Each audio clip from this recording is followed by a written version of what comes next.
Preacher Online. Proverbs 13:20 says, "He who walks with wise men will be wise, but the companion of fools will be destroyed." Friendship is one of the greatest blessings God gives us. Good friends enrich our lives, encourage our hearts, and help shape us into who we need to become. But not all friends are created equal. If you've ever found yourself wondering whether someone is a real friend or a fake friend, you're not alone. Knowing the difference matters because friendships influence our attitudes, our decisions, and ultimately our spiritual health. Friends either help us or harm us spiritually. The kind of people we regularly spend time with has a profound impact on the direction of our lives. Wise friends build us up. Foolish friends tear us down. So, how do we spot the difference between real friends and fake friends? First, a real friend genuinely cares about your spiritual well-being. They encourage you to do what's right, even when it's hard. A real friend won't pressure you into compromising your faith or your moral values.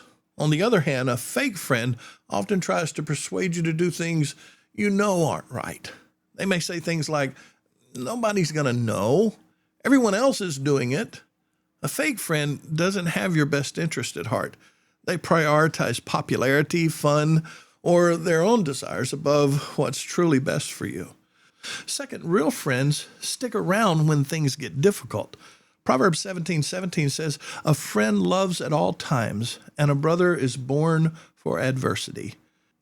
In other words, true friends don't abandon you when trouble comes. They stay by your side. They offer support. They pray for you. Fake friends, they disappear quickly when you're in trouble, or if you need help, or if you aren't able to give them something that they want. Fake friendships are built on convenience. Real friendships are built on commitment and loyalty.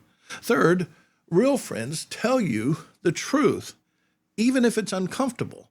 Proverbs 27 and verse 6 says, "Faithful are the wounds of a friend, but the kisses of an enemy are deceitful." This means a true friend loves you enough to be honest with you, even if truth hurts temporarily. They do it gently, lovingly, and respectfully, but they won't tell you what you want to hear. Fake friends, in contrast, flatter you to your face, but then gossip about you behind your back. They avoid honesty because their goal is approval, not growth. Fourth, a real friend rejoices in your successes and shares your burdens. Romans 12 and verse 15 tells us, "Rejoice with those who rejoice and weep with those who weep." A real friend is genuinely happy for you when things go well.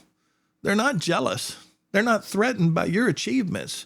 And in the same way, when you're hurting, they're quick to comfort or to listen or to lend a helping hand. A fake friend, on the other hand, resents your success, probably secretly wishes that you would fail. They seem sympathetic, but deep down they're competitive rather than caring. Fifth, real friends help you grow closer to God. Think about the friends in your life right now.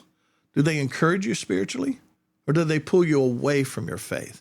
Hebrews 10 and verse 24 says, "Let us consider one another in order to stir up love and good works."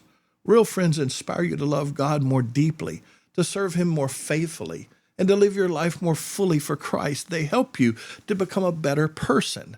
Fake friends distract you from your spiritual journey, and they encourage you to compromise or to ignore your faith, at least for a little while, if not altogether. Choosing your friends wisely doesn't mean you avoid people who are struggling spiritually. It means you carefully decide who you allow to deeply influence your heart and your mind. Jesus reached out to sinners and those who needed help, but his closest friendships, like those of Peter, James, and John, they were people who shared his spiritual values and his mission. Evaluate your friendships honestly. If you recognize that some friendships in your life are unhealthy or spiritually harmful, begin cultivating those friendships with those who inspire you spiritually. Seek friends who will challenge you, support you, and genuinely care about your walk with God. God created friendship for our blessing and growth.